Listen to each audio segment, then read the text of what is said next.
Dana White? I mean, massively overrated in boxing. I just think, I'm going to say something that's probably not going to go down very well, but the more I look at it, I think he's gone a bit lazy.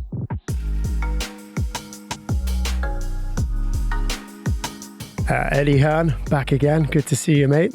How are you, mate? Every time I see you, you give me a little bit of the heebie-jeebies. Do you know what I mean? Because I'm like, it generally involves pain. So it's quite nice to actually just talk to you rather than going, oh, no, it's Tracey. Oh, no, what's he going to get me to do now? So I feel quite safe because I'm in New York at the moment and you're obviously over in London. So is that why you didn't want to do it in person? Too bad. Yeah, basically, because I thought you'd start getting me to like smash out some press-ups or, I don't know, something with some ropes over my head or something. So, yeah. It's nice to know I've got a sort of trauma response on you.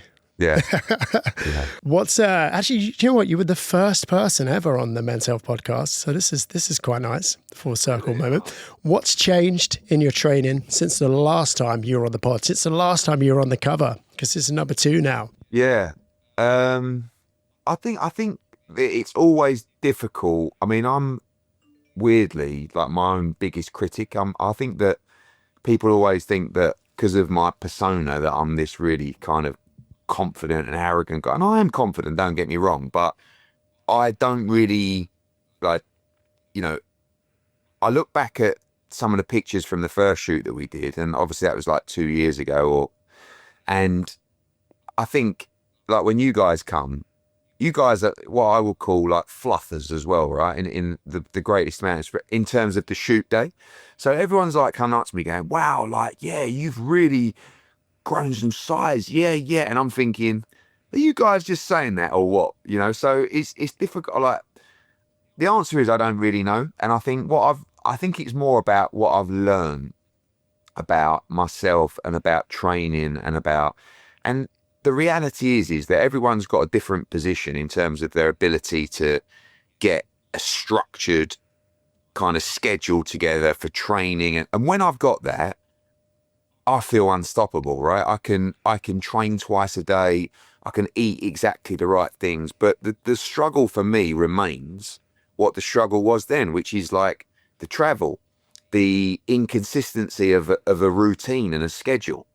And that for me is the hardest thing, especially when you're talking about nutrition and training. And like, probably what I've learned is just keep going. Like every day, just try and find a way and do the things that some things really are non-negotiable. Like there's no reason why you can't do it or shouldn't do it. Probably another thing is just being smarter around my training. Like boring example, was supposed to go to a dinner last night here in New York. It got cancelled and I was on my bed at 8 o'clock at night watching CNN thinking, oh, this is unbelievable. I'm in the Equinox Hotel, you've got these 8 sleep mattresses, those things. Yeah, right? I've So got I'm thinking, one, yeah. this is gonna be unbelievable. Next thing is 2:45 in the morning and I'm still on my phone, I'm working, I'm doom scrolling and I've got you guys to speak to in the morning, but I was going to get up at 6:45 and do a Barry's or a workout. Then it's 2:45 and I'm like, do you know what? Just change your alarm for 8 a.m. Whereas in the past, I would have got up, gone to Barry's on 3 hours sleep and it's just and then I work all day today, get on a flight tonight, sleep for 3 hours, land in London, go straight to work and then fly somewhere else. And it's just trying to be a little bit smarter with my work. But I think that, and probably one of the reasons you guys wanted to talk to me in the first place was normal in the respect of I'm someone in their mid-40s that doesn't really have a lot of time. Yeah. So that's the biggest challenge for me. And it can never be perfect. It's impossible. When I get my blocks, that's my favourite time. So, Eddie, you're in London for a week or you're in Monaco for a week or wherever. I love it. Get up, go to the gym, eat well, come back, do my work, go to the gym and go to sleep. Do that for 7 days, feel on top of the world. And then fly to Australia, fly to Mexico, fly to America, come back to London for a day, do a press conference, fly to LA. That kills you. So the answer to your question is not a lot. The Zone, the global home of boxing. Fight nights every week from the biggest promoters and the best fighters on the planet, all in one place. Watch anywhere in the world on any device, at home or on the go. Download the DAZN app or visit dazn.com/boxing. So join us ringside, sit back and enjoy the biggest fights from the most exciting sport in the world, only on DAZN. So let's break down two streams here. So on those, when you've got that block, when you feel unstoppable, when you're on a roll, what does a week of training look like then? So a lot of my stuff now with Kai and a guy called Lee Rickards, my nutritionist, is setting my food around my work in terms of working out in the gym. So what I will do now is, especially when I've got those weeks of consistency, I will send those guys my schedule, my plan, and Lee would come back and he would say, this is what I want you to eat around your training. Straight away, that makes a massive difference to me. You know, I would forever turn up in the gym with Kai for a strength session, having had no breakfast, and he would get me on the weights and he'd go, what have you had so far this morning? And I'm like, I had a coffee. He's like, oh, for fuck's sake. You know, it's so just trying to be smarter in that respect. But it would be 2 sessions a day. One. The other thing that I've realised, which I missed out, was, and it's a bit sad for me, Andrew, to be honest with you, because I'm the kind of guy that likes to knock my bollocks out in the gym. So they changed that and they said, we want to bring in a lot more steady state stuff, so low intensity stuff. I'm like, mate, I don't do low intensity. I'm all or nothing, right? And I'm okay at some things and I'm useless at other things, but I'm all or nothing. No, you need to stop that. So we don't want you going out trying to break 50 minutes over 10K and then just, you know, racking up a 16 strain on your whoop and completely knocking you out for the day. So it would mainly be a fasted run in the morning if I was doing cardio first, and that would look like 40 minutes in zone 2, or Stairmaster or cross trainer. Now, I absolutely hate the cross trainer or the Stairmaster. And to be honest with you, I hate zone 2 running, but I've become used to it now and accustomed to it. For me, that's just a mental thing where I don't feel like I'm doing the work. So I go in and do a zone 2 run and I look at my whoop and I'm like, don't even feel that bollocks. And they're like, no, exactly. Now you're going to go and have some food and then you're going to do your strength in the afternoon. I was like, oh, right, okay. So I listened to the plan and, you know, they know what they're talking about. I mean, it's just a case of doing it. So it would be a fasted, low intensity, steady state cardio session in the morning, come back, have my food. And listen, I mean, I'm sure people listening to this are so bored about people talking about the need for carbohydrates, but that's the thing around my nutritional plan, which has surprised me the most. It's like, if you're training twice a day, Eddie, we want you to have, you know, protein oats. We want you to have, you know, rice or carbs for lunch, and you can have pasta for dinner. It's like, mate, that's 3 rounds of carbs. Like, yes. Like, you need this. And that's helped me a lot. And I will always be, and I'll never change, and I said this in the first one, I will always be weight conscious, because I've just been like that since I was like 15 or 16. So I'll never stop weighing myself. But I've kind of taken off the, you know, oh, if I've put on 1 kilo or 1.5 kilos, it's okay. You're doing the right things, you know. And so it's just you know, probably also listening to my body and my age a little bit more, sadly, you know, but it's helped me feel much, much better. And also the introduction of just more movement and more steps. I would say that when I've got those consistent times, I'm doing 25 to 30,000 steps a day, which makes a huge difference. I mean, again, on my whoop, my standard calorie usage per day is about 2,700. If I do a double session and I do plenty of walking, it will be 3,500, which over time makes a huge difference. Yeah, I think. Yeah, big time. And there's definitely an argument there, mate. 2 things I want to say. There's definitely an argument there that actually by fueling yourself, by giving yourself finally enough carbs, enough energy to get through the day, you will naturally be more active. It's when we're sort of like not giving our body enough, you subconsciously get a bit, anyone who's ever dieted knows this, subconsciously get a bit lazy. It's easy. You don't get up, you move around a bit less. When you've actually got the fuel in the tank, you actually start moving, which paradoxically, you actually end up, not that, calories aren't, I'm not saying eat calories, just in relation to body fat, because we need fuel, you deserve food. But when you actually got enough fuel in the tank, you do move around a bit more, right? You do feel a bit more active and you feel better on it. And I think the other thing is, and I could tell when I saw you recently, I could tell, or I would have guessed that you've sort of relaxed weighing yourself a bit and relaxed what you take away from that, because you looked so much better for it, like so much bigger. And I think so many blokes particularly get caught in this cycle of they want to improve their body composition, like be more muscular, be a little bit leaner, but we're so conditioned to think of weight and fat and all of these things as one thing. You can end up in this spiral of being so worried about putting on that kilo that you never end up actually putting on the muscle mass you want. And it's not until you actually relax and say, look, I'm training fucking hard and I'm eating the right stuff. This weight is good weight. And once you do that, that's when and I could see it in you. And back to your original point, it's not just blowing smoke up your arse. Yes, I'm a fluffer there on the day, but I meant it. I was looking at that monitor and I was saying like the size you put on, and you're such a big guy anyway. So that's always hard, I think. It's hard to make you look bigger, but you were solid through the neck, just looked so much stronger. And in the back of my head, I was thinking, I wonder what your relationship now is like with your weight. Have you relaxed a little bit and you're like, yeah, it's cool. Actually, I need to put on it. I think it's as you get older, you kind of realize your flaws as well. Like certain things that probably happened in your childhood that have made you a certain way. I know I've never really been a believer in that, but I definitely am now. I think when I was younger, I said this to you guys before, but when I was like 15, I had a stress fracture in my foot. I was out of sport for a year and I put on weight, and I've always, I wasn't a really overweight kid, but I was definitely not like in great shape.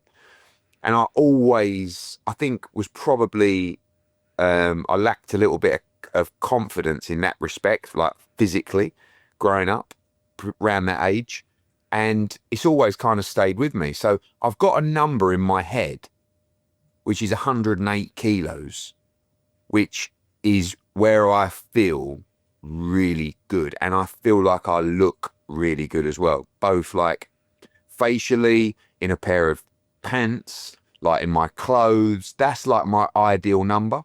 But it's like a game that I play with myself, like, and the fluctuation in weight, that's what Lee would say to me. So Ed, you've just got off a 10-hour plane and then you've done a day of work, and then you've flown back and you're moaning that you're 1.5 kilos heavier than where you are. Like, just weigh yourself once a week or something. I just can't do it, because it's like, it's a game I play, but it still keeps me accountable in a weird way. Like, I don't know, but you are right. Like, I think if you know that you're eating right, if you know that you're doing the right things and you know that you're training hard, you can't be just looking at the scales going, this is ridiculous. I mean, and that's synonymous with everything in life, even down to my work, everything. If you're consistently doing the right things, you're going to win.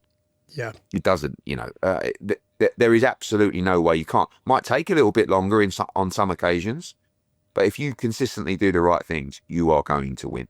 And, there's always a long way to go, but I just feel now like the proudest thing that I am, and the best way I can describe it is, soon I'll be 50, right? I know I've still got another 3 and a bit years, but I still think it is so cool, and it's especially when you've got kids and stuff like that. If you can move into that age and, in shape and being active and looking well, I think that is a really, really, really cool thing to do. And actually, I think it becomes a little bit easier as you get older, because the distractions when you're younger, like when you're in your 20s, you're out boozing all the time, you want nights out, you're eating crap. Whereas now, I don't want to go out. I don't want to drink. I've literally completely stopped. People say, I say I don't drink anymore. And then all of a sudden I'll be doing some promo somewhere and someone will give me a pint of Guinness and everyone will say, you said you don't drink anymore. Yeah, I will. I'd have a pint every month or couple, like, but now don't even, so there's no excuse really now. I actually think when you get older, it might become a little bit easier because there's less distractions. And actually you can focus, you're a little bit more comfortable in yourself. You're comfortable with what you're doing. You don't need to be going out and drinking 10 pints and going for a curry and like just, so yeah, I just think it's such a cool thing for men and women to do in that age, is to be in shape, because hopefully life's all about hanging on, right? Just hanging in there. And it's like, okay, I was with someone the other day and they're 60 or 61 and he's in great, and I look at him and I think, I feel like you're the same age as me. You're 61. You look great. You look really healthy. We were training together. I'm thinking, wow, if I can get in my 60s still training and still looking okay, how good is that? And you just got to give yourself every chance. And that's really what the lifestyle does. Yeah, if you'd said to me someone in their 60s when I was 15, I'd have a mental, that's like, that's like an old granddad to when I was 15. But now, like you say, like it's not abnormal. And I think it's something, it's of all the things you can aspire to in life, of all the sort of riches and trappings, being physically fit enough to still go out and run a 10K when you're 60, to me is like, that's got to be up there, hasn't it? Absolutely. I agree. And really, the reality is, I mean, obviously some people just can't do it medically, but there is no excuse. Like there just isn't. Like, and there will never be an excuse for me until I actually physically can't do it anymore. It's really just down to you doing it. Like, and it should always be a non-negotiable. Like getting out and moving, and everybody is capable in different ways. So for me, I can get out and do a 5 or 10K every morning, right? And it's not like, yes, at times I'm tired, whatever, boring. But the reality is it's well doable, right? Now, if you're listening to this and you're not capable of getting out and doing a 5K or a 10K, you are capable of getting out and doing a 45-minute walk or an hour walk. Regardless of what kind of physical condition you're in, you can do it. There's never an excuse at any level not to do anything. It just comes down to your priorities and actually how much you care about it. And physically you should care a lot. And from a health perspective, you should care a lot, because I look at it and go, and by the way, you never know what's coming in life. Yeah. I could train like this and get to 60 and then unfortunately come down with something and that's my lot. Or I could be sitting there at 90 going, do you know what? Because I look at my dad, he's 77 now. He's had 3 heart attacks, right? But he also spent a huge part of his sort of mid to late 40s and early 50s investing in his running. He ran 11 marathons. He was unbelievably fit. Now, this is a guy that was smoking 20 or 30 a day growing up, right? I say to him all the time, he would be dead 20 years ago without that 10 or 15 year stage in his life where he changed everything. Yeah. There is no doubt. That heart attack where he got another stent in, that would have been a massive heart attack and he'd be done. He's now 77. His hips are a little bit sore, but he's one that could go into his 80s. Now, we never thought in a million years he'd get to his 80s. But you can look at that investment that you made in yourself back then and go, this is why I am how I am now, and this is why I'm still here, and this is why I'm living. And that's the best investment you could ever make, is that investment in yourself. Not just in your career, but in your health, because, you will, at some stage, you will sit there and say, do you know what? I'm so glad I did that, because look at me now. I'd be gone. And, how smart is that? Yeah, it's incredible. And what the ultimate goal is not the finish line; it's to push the finish line back as far as you can, right? And basically. Yeah, your dad. But you just get, because you get to a stage like, how old are you now, Andrew? 38. 38, right? Well, yeah, still a bit younger than me. But it's like, this is what, just to let you know, this is what happens. Like, it starts creeping up on you. So 38 becomes 40 and 42 and 44 and 46, and you're like, Jesus, but I feel much better now than I did in my 30s. So the plan is just to keep going, keep chipping away. And then when I stand there, I actually thought to myself the other day, for my 50th birthday, I really want to I want people to go, he looks well. Do you know what I mean? Rather than, God, he's on the way out and that geezer, look at him, he's absolutely knackered. I'm sure I'll be tired, but I want to be able to say, yeah, I'm 50 and you know what? I feel better than ever. And I think that is what the kids call a flex. But I think that's the greatest flexible, is the ability to look and feel good and kind of defy the odds as age creeps up on you.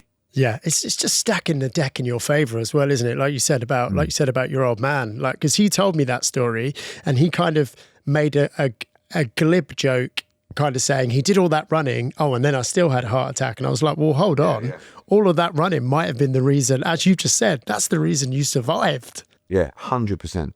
Like he went the other day, he went for he has more tests and, I don't know, but he don't stop. He's he's obsessed with it. And this heart doctor said to him the other day, your heart, like the way that your heart is pumping blood around your body, it's like the heart of a 30-year-old, a 40-year-old. Now he did unfortunately have those blockages, but he said the way that it's moving, and that's because he was running 3-hour 10 marathons. I mean, as a non-runner, just someone that just started running and went, I'll give that a go. A couple of years later, he's running Sao Paulo, New York, Hong Kong, and he's coming up to breaking 3 hours. The work that you do on your heart there is that stuff down the line where you shall be repaid.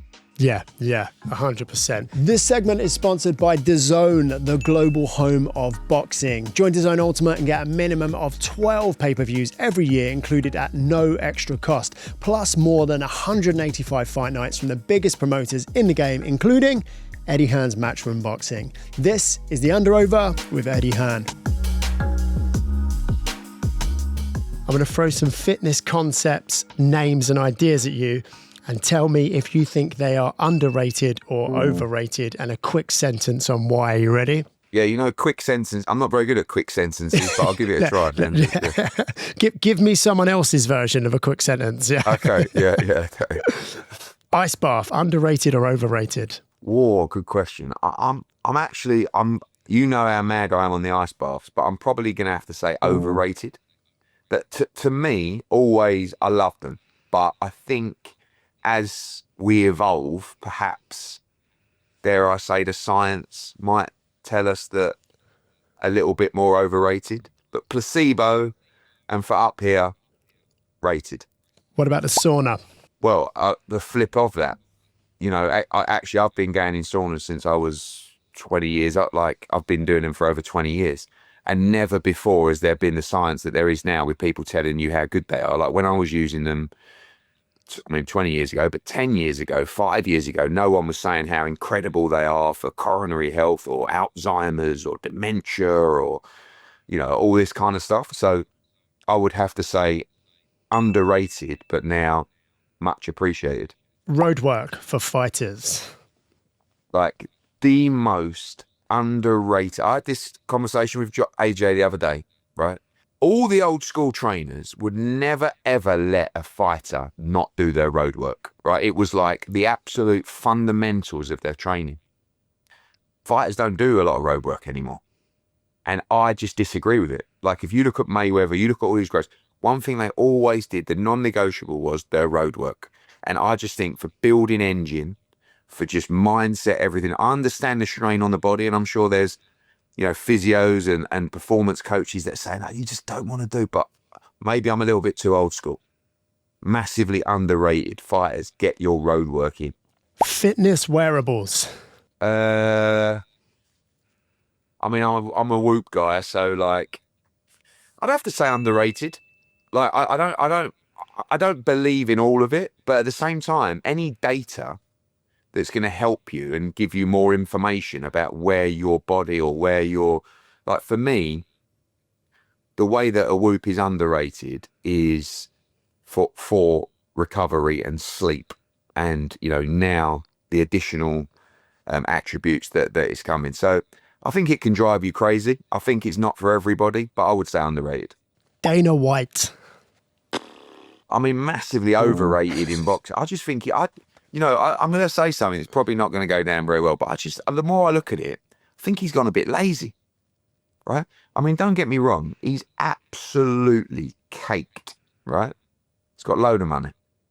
But I look at him now, when he's selling it to me, like UFC right now, I mean, obviously everyone's talking about me v Dana in boxing, but I'm looking at the UFC thinking, is your heart really still in it? Because I'm looking at the pitch that you're giving me. It's flat, mate.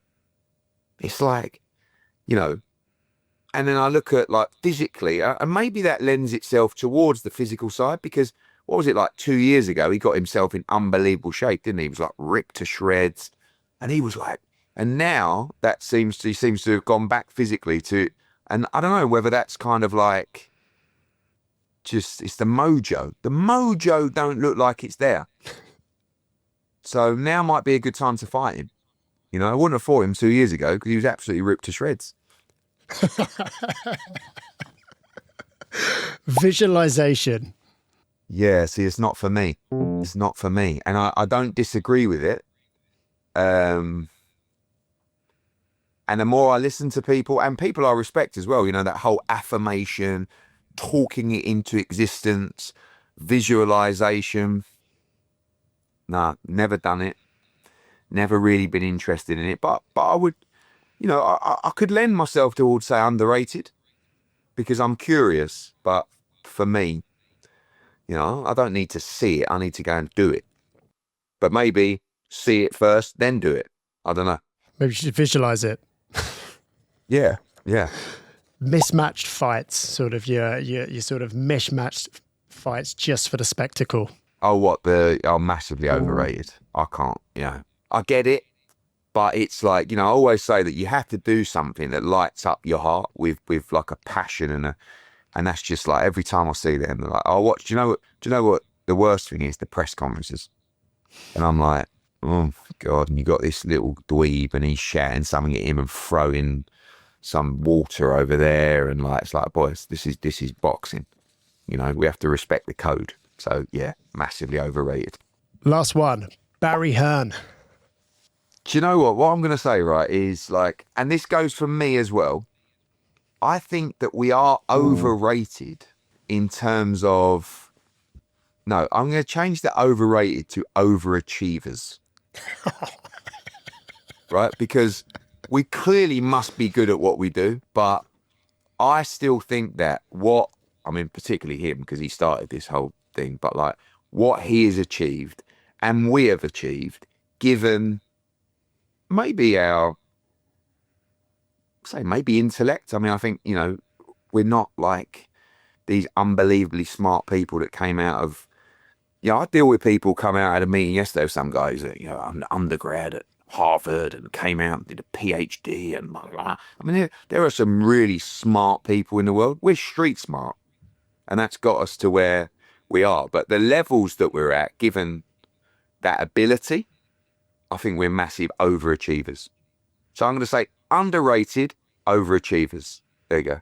I like that you've rolled yourself into that as well. And it's like the most. I am, because I'm the same. I'm my father's son, and I'm built like him, and that's what we are, really. This Saturday on DAZN, the best versus the best. The champion of champions, Usyk, the greatest boxer of his generation, faces the best kickboxer of all time, Rico, live from the Pyramids of Giza. With DAZN Ultimate, get unrivaled access to every blockbuster event, including a minimum of 12 pay-per-views included at no extra cost. Start this weekend. Will we see the biggest upset of all time? Download the DAZN app or visit dazn.com/boxing. Sign up and enjoy the biggest nights in boxing all year round, only on DAZN. Dude, we had Chisora Wilder this weekend just passed. How did you feel watching that? And do you ever think about, because of the nature of your position, the kind of the fact that you are going to see whole eras of fighters come and go? Does that affect you? I mean, you have to know when it's time. Like, the one thing you really want for a fighter is for them to leave the sport.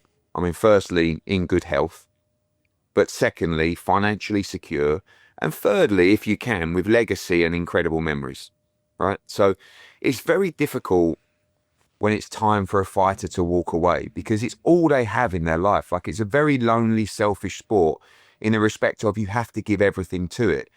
And that regimental lifestyle that I said to you, like, and people talk about, you know, me fighting Dana White and stuff like that. I'm not really interested in the fight because I might get chinned.